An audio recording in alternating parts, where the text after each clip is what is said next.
I just got out of my teens. I was enjoying my life and all of that stuff. It's a huge struggle emotionally, but there's beauty in that struggle.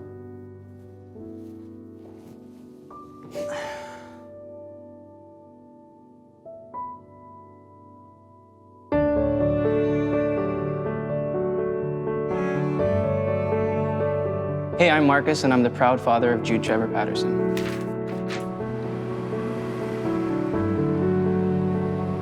Obviously, at the age of 22, we weren't ready as per se, but of course, when the news came along, it was more of a sort of a shock therapy sort of thing between both of us. The conversations we had weren't really making sense because we were just wondering, like, how are we gonna get through this? Who are we gonna tell first? Like, there's so many different things to think about and ponder on, but throughout the whole hour of us just looking at each other, we couldn't wipe this smile off our face. Like, oh my God, this is happening. We're about to bring a life into this world, and I'm so blessed it's with the girl that I'm head over heels for. It was part of my life plan. Obviously, this is earlier than I planned for, but I'm a strong believer in everything happens for a reason, and everything right now is just falling into place so perfectly.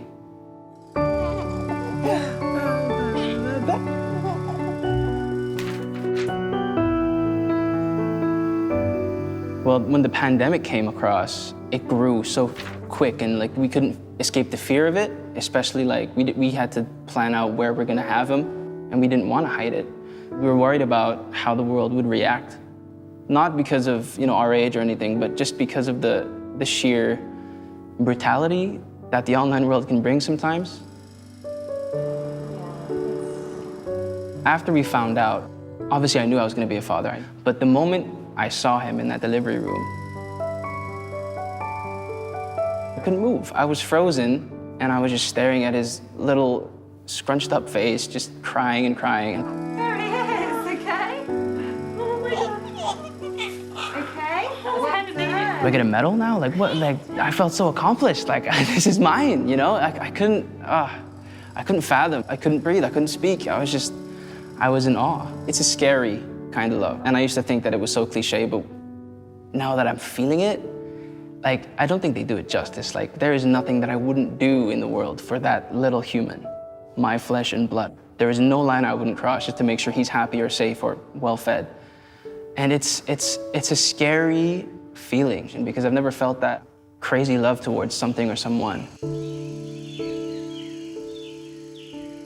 Spending the better half of 6 months in the UK, it was very nice and it was very therapeutic. It felt like it was just us in the world, and we didn't have to care about anybody else, trying to peek into our lives. Wow, Jude. Who's that? It came to the point where it had to be done, and of course we were gonna get backlash. There was gonna be a lot of things said, and I'm used to it, she's used to it, but we still couldn't shake the fear about, imagine if he was old enough to read, Imagine if he was old enough to comprehend things he saw online and he saw the things people were saying, then it would break me. It's just those situations where it just kind of scares us. But now it's just I'm just so proud, to see him finally eating solid foods, looking like a dinosaur, scooping up all this avocado on his eyelids, his nose, everything.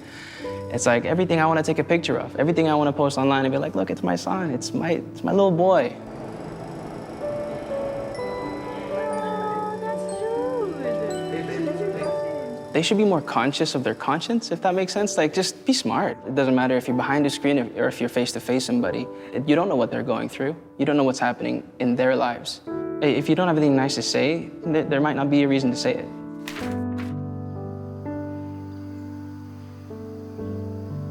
If there's anything that I've learned, it's that it's a struggle, emotionally, physically. I just got out of my teens. I was enjoying my life and all of that stuff, but there's beauty in that struggle.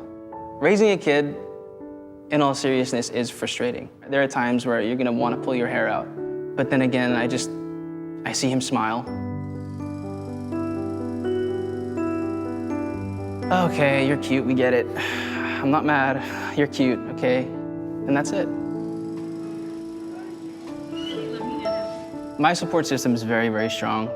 Just between me and Janella, I have a a very loving family. I have 6 sisters that will drop the phone on anybody to talk to me if I need to. And my dad, who's my best friend, who's 78, yeah, he's always there for me, FaceTiming every day, making sure I'm okay, making sure Jude's okay, making sure Janella's okay.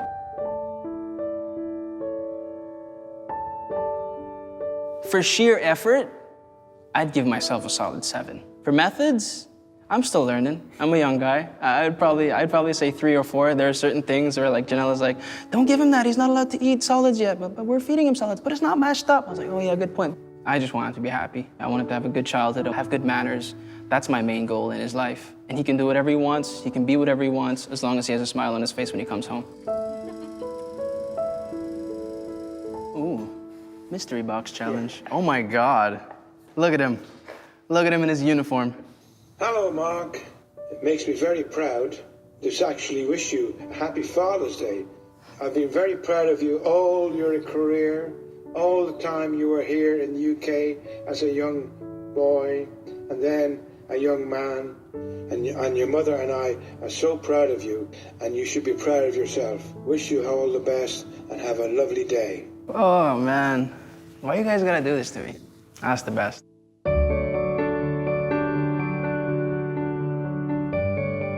If I had to give myself advice, myself from a year ago, I would simply say, everything comes into place, regardless of how hard it might seem, regardless of how hard it might be. There's always a light at the end of the tunnel that you can just go to. There's always somebody right next to you, a phone call away, a text away that's gonna help you through anything. And mainly, keep an open heart, keep an open mind, and love everybody around you, because life's too short. There's never been a time like this, and there's never been a dad like you.